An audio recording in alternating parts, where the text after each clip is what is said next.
All right, everybody, welcome back to Cherry Picking. Today we're going to be looking at the best and worst fantasy hockey playoff schedules. We're going to be looking at the best two teams and the worst two teams and what their schedules look like. A couple honorable mentions as well. And just to be clear, we're going to be looking at the period in the schedule, fantasy hockey week 22 to 24. I realize that's the most common NHL playoffs for everyone's leagues. That's usually when mine are. And looking at the last date of the regular season, it's April 13th. So this period is from March 13th to April 2nd. So I feel like that's a pretty realistic time to look at, and good to look at kind of which teams are playing the most, which teams have the best matchups, and kind of at this point, obviously a lot of the trade deadlines are done, so you're kind of stuck with the teams that you have, but it's good to see maybe if there's some players on the waiver wire that you can target when these matchups do come around on your fantasy hockey playoffs. All right, so the team with the best fantasy hockey playoff schedule has to be the Boston Bruins, and obviously they have one of the most talented rosters, but it also just works out the way in the playoffs from that time period that they play the most games. They're the only team to play 12 games, which is massive, and then they also have some really, really great matchups. Looking at their schedule from March 13th to April 2nd here, they start with Chicago, then Winnipeg, Minnesota, Buffalo, Ottawa, Montreal. Those are all really easy teams within their division as well. They get Tampa Bay at home, which is something that you have to point out because Tampa is a completely different team when they play at home compared to when they're playing on the road.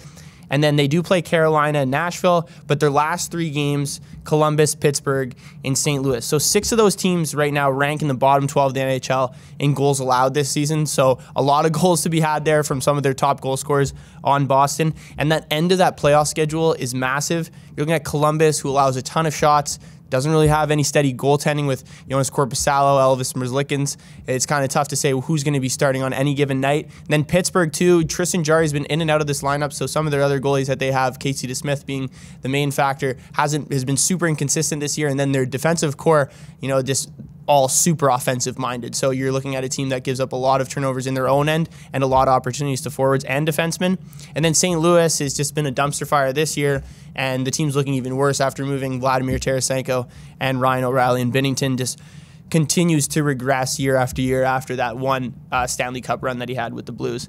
So some really good matchups there for Boston to look at. So if you do have a lot of these Boston players, you're looking good. Looking at some of the top performers from this Boston team this year, it's pretty obvious. David Pastrnak, just been absolutely insane this year. The guy just knows how to score goals. He knows how to put the puck in the back of the net. They're at 766 fantasy points this year. This is all based on Yahoo fantasy scoring as well. And then Linus Ullmark, the second highest fantasy scorer on this team so far. Maybe a little bit of surprise this year. He had a solid year last year with Swayman, him being a 1A, 1B, but I think this year it's pretty clear Ullmark is definitely the starter on this team, and he's right now the Vezina candidate on most sports books. He's actually minus odds right now. He's minus 150, so the odds-on favorite. And then the last guy, Patrice Bergeron, is the third highest scorer, but Brad Marchand's right, nipping at his heels. He's missed a few games here or there, too, so both of those guys obviously great to have. And then some other guys that are just a little further down. Hampus Lindholm has been having a great year.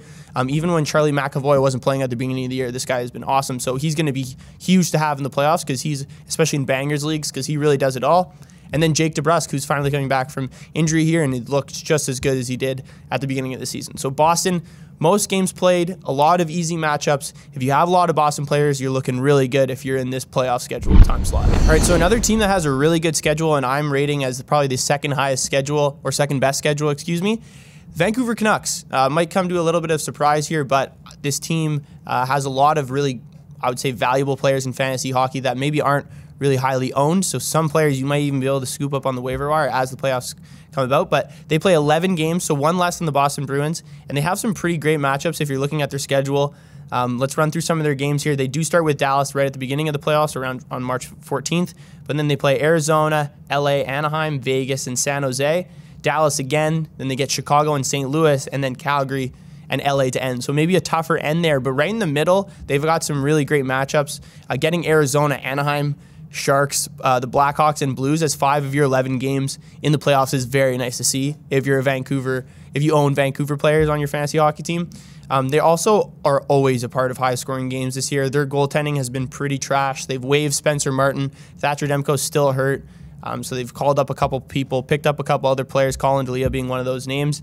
But their last few games, looking at these scores, 5-4, 6-2, 6-4, 6-1, 5-2, 6-5, 4-3, and 5-4. So a lot of goals being scored in these games on either side. So playing with plus minus here, a little bit dangerous, but they do have forwards on their team that are still scoring at pretty high rates at this point. I could see some major fireworks going on in these games between Anaheim and Arizona. Their leading fantasy point getter this year has been Elias Pettersson. It was Bo Horvat, but he obviously got moved to the New York Islanders. So Elias Pettersson has been great this year. Probably going to have a career high in points, career high in goals as well. 618 fantasy points on the year. He's having a really good stretch here after Bo Horvat's been traded. 13 points in his last 10 games is a very solid number for him. JT Miller, a little bit of a disappointment this year. He's been their second highest point getter, but last year he had 99 points on the season and was going into this year as a top 25, top 30 fantasy hockey pick. And just with everything going on in the Vancouver Canucks this year, I don't put the full blame on him, but obviously disappointed for fantasy owners. But who knows, maybe he can regain his trust in this playoff push here when they're playing, because they do have a lot of great matchups, and he's played pretty well against some of these Western Conference teams in the past. And then Quinn Hughes is finally starting to play better. He had a really slow start to the year, but ever since the New Year started, he's been much better, not a point per game, but pretty close, I want to say, since the New Year. And then some of the other guys to mention that have been great, Andrei Kuzmenko is really starting to come into his own this year, his first full season in the NHL.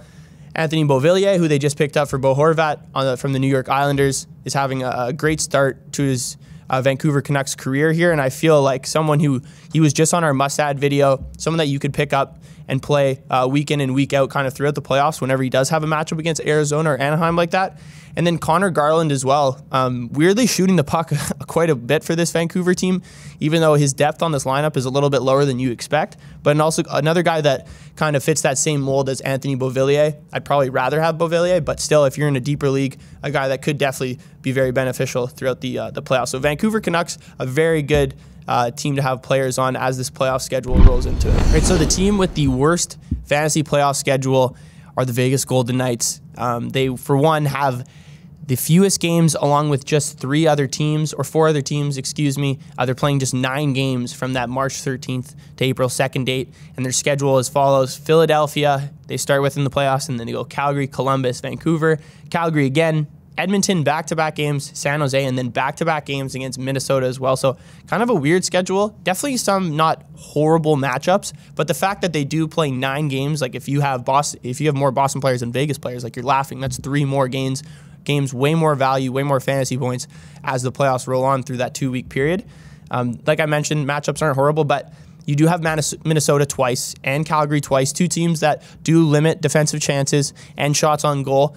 Calgary, just Jacob Markstrom needs to figure out how to stop a puck. Again, I mean, it's just been brutal this year, especially recently.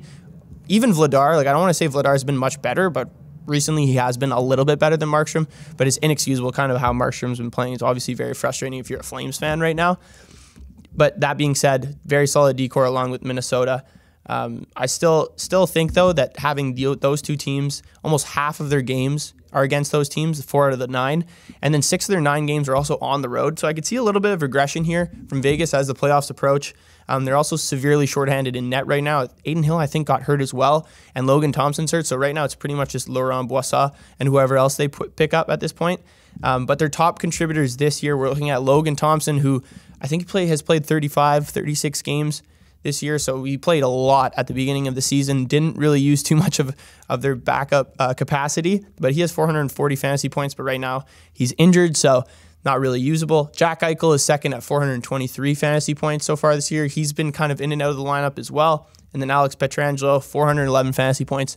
Pietrangelo, obviously, and even having Eichel, you're not going to get rid of these guys during the fantasy playoffs, but it's just good to know, make sure you're aware of where these guys kind of stand in terms of their matchups and how many games they're playing in the playoffs. But if you look at their top performers and the Bruins' top performers, the Vegas just hasn't really been scoring at an elite rate, considering one of their goalies, who's been hurt for a better part of, I want to say, February, is still their top contributor. You have guys like David Pastrnak. Obviously, that's an anomaly, but Marchand and Bergeron, even on Vancouver, they have guys with 400-plus fantasy points. So Vegas hasn't really impressed a whole lot in fantasy hockey this year in terms of individual performances. They have had a ton of injuries throughout the year, Mark Stone being one of them. Doesn't seem like he'll play at any point this regular season, it doesn't seem, but Chandler Stevenson is also another guy here.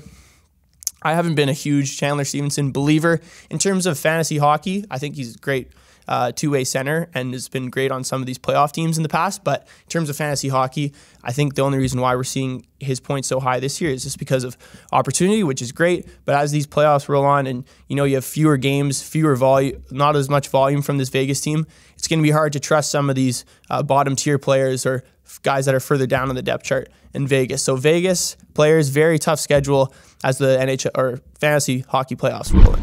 All right, so the other team that does not have the most appealing schedule in the fantasy hockey playoffs are the Detroit Red Wings. If you watch the buy low, sell high, the most recent video, you'd see Dylan Larkin is a guy that I'm selling high on right now, and his schedule is one of the bigger reasons as we approach the fantasy hockey playoffs. They play just 10 games, so as I mentioned, Boston, the only team over that March 13th to April 2nd span that plays 12 games. They are one of the 6 or 8 teams, I think, that plays 10 games, but you look at the teams they're playing. They play Nashville, so obviously you have Jussi Saros factor, and then you have Colorado, who's been very solid defensively, even the fact that their roster has been diminished throughout the entire year. You get a little bit of a break here with Florida and back-to-back games against St. Louis and Philly, but then the last 4 games, which is essentially the championship week if you're in it, the last week you have Pittsburgh, Carolina, Winnipeg, and Toronto. So those are those are 4 really tough matchups, especially for a Red Wings team that doesn't create a ton of offense, and we'll get into that. So that this gauntlet, as I mentioned with the Blues and Flyers, like you might be able to squeak away some good production from Larkin and some of these other guys in those games, but it really worries me when you get up to championship week playing against some of the better lineups or better teams in your leagues. This is a team right now, too, that has just pretty much clung on to the production of Dylan Larkin, especially over the last month. I'm not sure they can keep it up. This is a team with a really high shooting percentage at the moment. Over the last 10 games at around like 11%. That's third highest in the NHL over that span. Over the course of the season, too, the Red Wings have had 2 really good periods where they've strung on a lot of wins in a small period of time. The first one was before All-Star break, right before the new year. Ville Husso was playing out of his mind, and they're winning low-scoring games based on the fact that he was just stopping a bunch of shots. And then most recently, they've just been scoring at a really efficient rate, being some teams like Calgary and some better teams that a lot of people probably didn't expect them to win. So if you have Red Wings players, you're getting a team that, in my opinion, has gotten pretty lucky to be where they are at this point. Players on this team lack the volume, and they have some really tough matchups to end the season. So unfortunately, if you do have Red Wings players, it's going to be a tough end and a tough playoff stretch for you. Looking at some of their top performers, Dylan Larkin, as I mentioned, 486 fantasy points. So a really solid season from Larkin this year. Ville Husso, 465 fantasy points.